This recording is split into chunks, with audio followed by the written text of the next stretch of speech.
My friend had me go out and buy some Mogami high quality cables.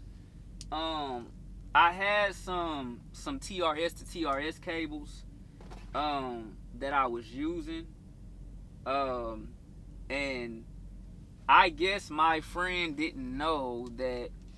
Let's see if I can show this to y'all. So basically, there's some confusion here that goes on with these. So like on the back of the Yamaha HS series and a lot of monitors, basically you can use a TRS out of the Apollo. So if you notice here that the Apollo has TRS connections coming out of here, right? And these are for your monitors, right? This is for your line out, like if you go into an external preamp or something like that. And these are for your microphones, output to your microphones, right? Or input, I'm sorry, input from the microphones. Where your microphones go. So you don't have any TRS, XLR. You don't have any XLR connections on the back of this for to go out to monitors, which is fine. Like my HS8s, for example, you don't need a XLR. You can use XLR on the back of those, but you also can use TRS. So I've always used TRS, right? And so my friend told me, because he has the same Apollo, he has the same Apollo, and he has the Oratones just like I do. And on the back of the Oratones, if you notice, on the back of the Oratones, it looks like it's a TRS connection, kind of like the microphone connection. So you cannot plug TRS to TRS. It's not the same, right? So I went out and bought these Mogami. It's a TRS to XLR cables, and these are like $60 a piece, and this is only a 6 foot. So if y'all are gonna buy these, it'll be better for you to buy like 10 feet or 15 feet, because you're only gonna have to pay like $10 or $20 more, versus if you were buying the 6 foot is already like $60. So I wouldn't buy the 6 feet unless that's just all you need. But most people, 6 feet is all they need. That's probably why the price is so high. But I always think about if I ever want to stretch a cable from one end of my room to the other end of my room, and I always calculate the feet, and that's typically 15 feet or more, you know what I'm saying, somewhere off in there. So, and I also think about if my equipment were to fall off the table. If you only got 6 feet, and 6 feet is fine most of the time, like I say. But what my friend didn't know is, I've showed him this before with microphones. So with your microphone cable, like coming out of the Apollo right here, you can plug an XLR microphone into here, but you also can plug a TRS into that same hole. I told my friend this, but I don't know if he either forgot or maybe he thought that it only works for microphones. But this same type of XLR connection on the back of here for the microphones, so you can do XLR and TRS on this. Unlike this, coming out for the monitor out, you can only do TRS out. You can't put XLR there. So you would have to go TRS to TRS into the Oratones. But he didn't know that on the Oratones, you can plug the TRS cable into the XLR slot right there in the middle. But I told him that on the microphone. So I showed him that on the back of the Apollo. So I don't know if he forgot, or maybe he thought that, now there's this thing called balance and unbalance, right? So maybe he thought that was gonna be if you were to plug this into the back of the Oratones, maybe he thought that was going to be a unbalanced signal. So, and I had to explain to him, which I've told this to him before, but balanced and unbalanced TRS cables look the same if you don't really know what to look for, right? They look exactly the same. But if you look at the lines and the spaces on them, you can tell that they are different. So these, what I have, you can't see it from there, I don't believe, but you have basically 3 rings, or I'm sorry, two rings. Wish I could get a close up of this. Hold on 1 second. I'm trying not to. I'm gonna try to show y'all this. So basically, you have you have, if you can see those, 2 rings, right?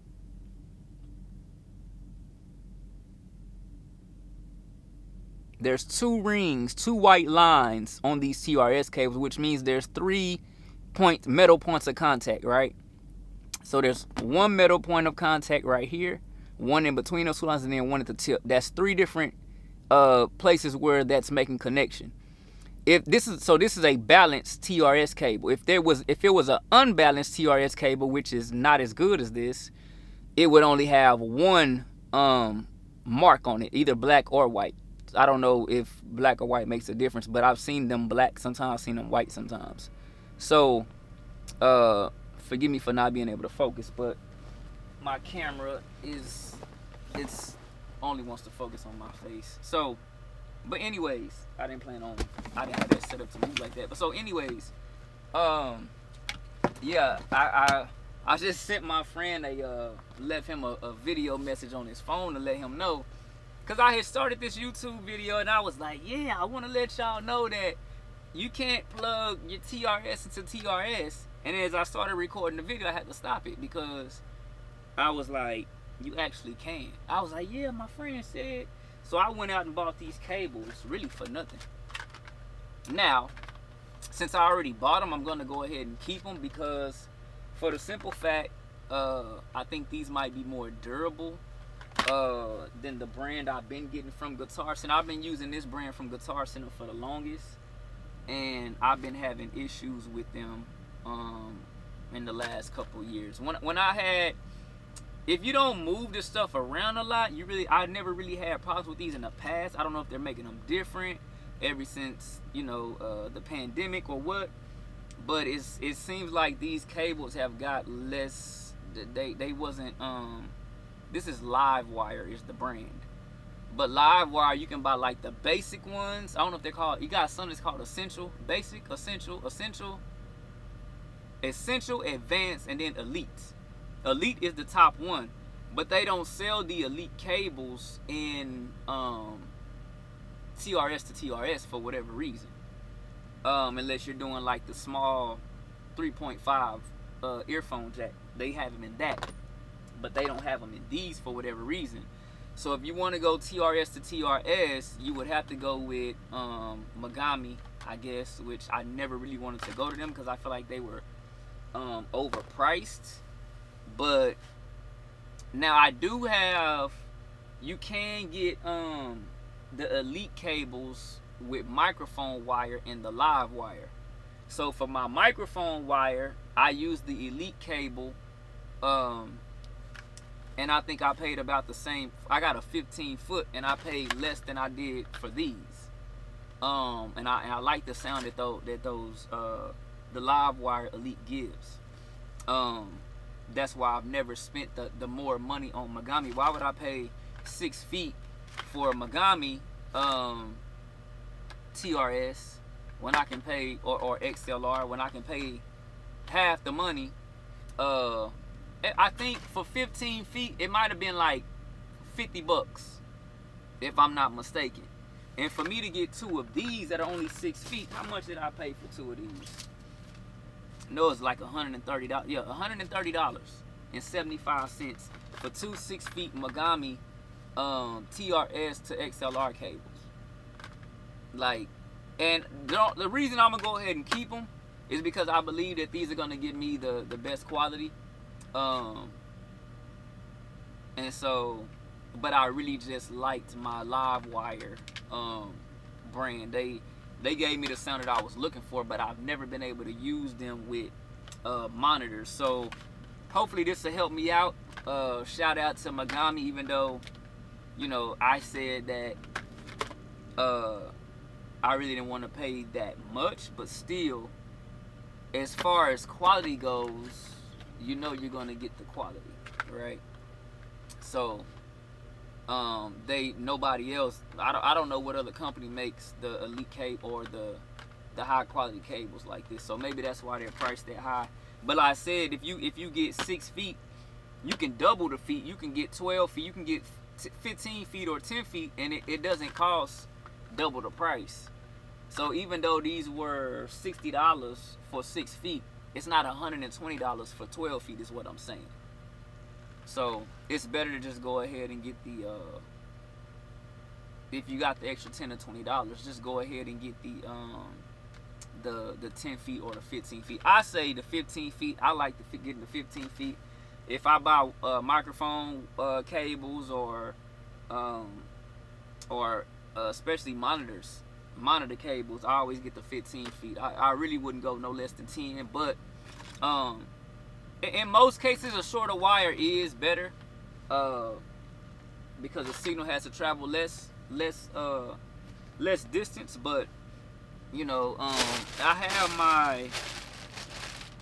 my live wire Elite cable right here in this bag. I mean, it doesn't look any different, but and they're gold plated and everything, just like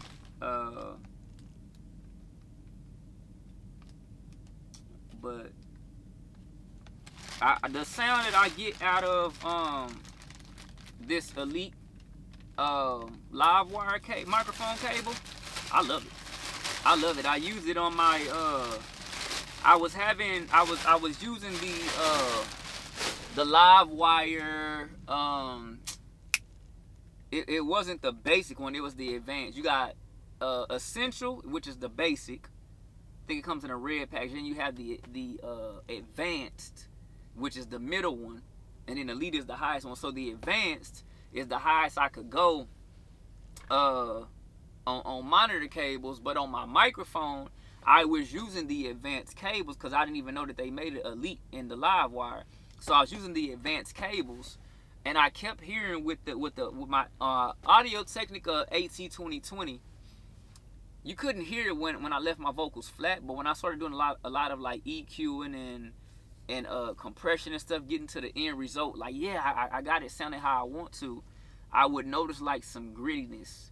And no matter what I did to like EQ or what, I just couldn't get that sound to go away.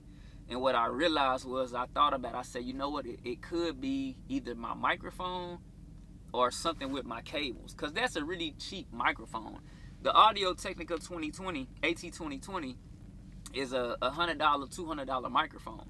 So that's a lot of money for some people, but as far as the professional world, we're talking about rappers and professional movie stars use $4,000 microphones, $15,000 microphones, $1,500 microphones, and up. Some of them $20,000 microphones. So the quality of those compared to the quality of a $200 mic, people think, oh, this $200 mic can just do, you know, it can sound like all the good mics, and that's not the case. So hearing that grittiness could have just been the microphone capsule and the components inside of it. You see what I'm saying? But that microphone is a really good, like, I would say, for podcasting, that's a good mic. For somebody that's just starting out, you know, recording, is a good microphone. If you don't know a lot about EQing and compression and stuff like that and analog, you can get away with that mic. I got away with that mic for a lot of years, and that is still a mic that I would recommend to a lot of beginners, a lot of amateurs as well. You know, a lot of people that that's a good microphone. But when you want to step up into, you know, other things, they are better quality microphones than that. But that is the best that you're gonna get out of any microphone in that quality, in that price range. That is gonna be one of the best mics in that price range. And I've also heard that from other people.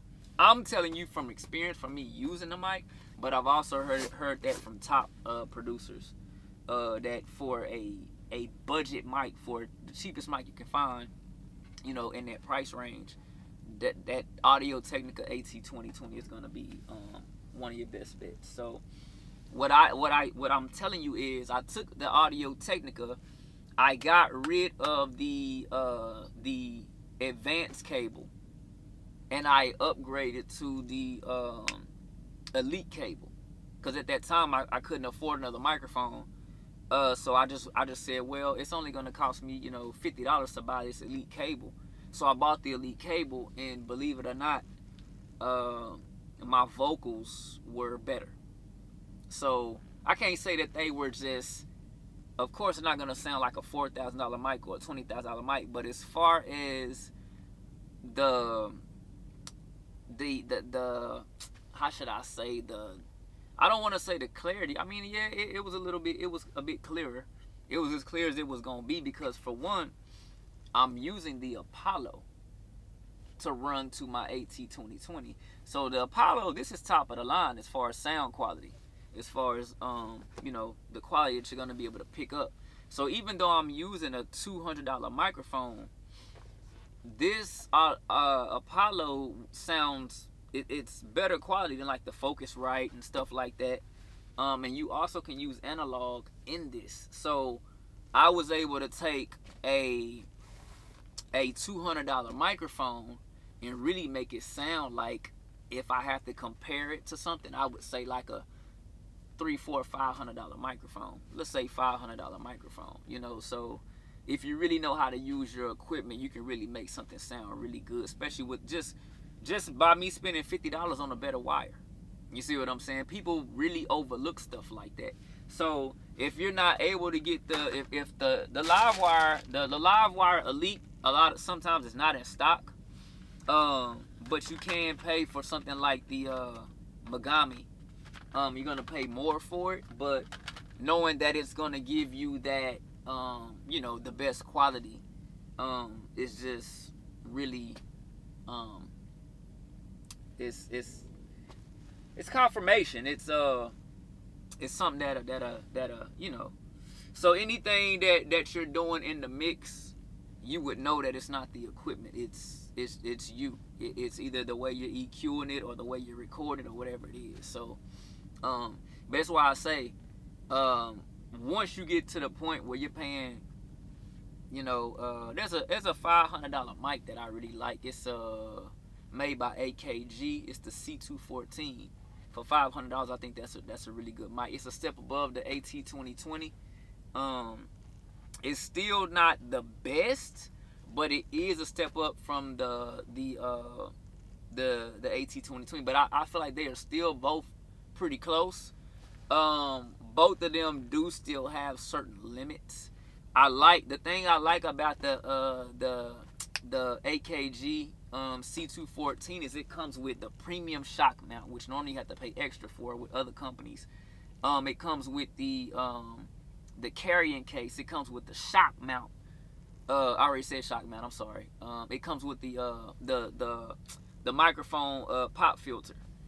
The premium. It comes with all that. So it's really for $500. That is one heck of a bargain. Now, what I do recommend is the C214 is basically a budget microphone of the famous 414. The 414 is like $1,000, but you got two 414s. You got the 414 XLS, I think, and then the XL2 or something like that. But those mics are similar but very different. So there's one that's specifically more for like vocals, and then there's one that's kind of like all around type thing. And I like that microphone because of the high impedance. That's one of the things that I liked about the C214 and the AKG. I mean, not the AKG, the AKG C214, and then the Audio Technica AT2020, because of the high impedance. But even though they have a high impedance, they still have probably budget components inside. But like the C214, yeah, it might have some budget things about it, but it's still, for that $500 that you're getting out of that microphone, is it's still a very, very high quality. For $500, I think that's the best microphone that I would recommend that you could get in that range if you want to step up from the AT2020. Now, going above that, would be like something like the TLM 103, which is gonna cost you about $1,200. And then above that would be like the $4,000 U87AI. So and then we can go on and on and on. But yeah, for $1,500, even though the TLM 103 doesn't have that super high impedance like the UA7AI or like the C214 or like the AT2020, the TLM 103 is like the highest quality microphone in the industry. For that amount of money, it's the same type of quality that you are going to get out of the $4,000 U87AI. The only difference about the U87AI is it has dual capsules, it has different polar patterns, it has a higher impedance, and it's also a FET mic, which is going to give you a sound, a warm, sweet sound like a tube microphone. But FET tubes end up burning out. You have to change the tubes out, but a FET doesn't go out. So the thing I like about the TLM 103, even though the UA7AI has the FET in it, and it gives that warm tube-like sound, the TLM 103 doesn't have any of that. It doesn't have any coloration, nothing like that. It's just a transformerless microphone. And so you can add your own color to it or not have any color to it at all. I just wish they would make a like something like the TLM 103, but that had a higher impedance. That would be the dream mic right there. So that's kind of like why, when it comes to me wanting a higher impedance, you either got to go with the $4,000 UA7AI. I mean, there's other microphones too, or you can go with the AKG $1,000 mic. And those are like really high quality microphones at that point. When you're talking about the $1,000 AKG 414s, those are really high. I think I've seen Kevin Gates use that microphone.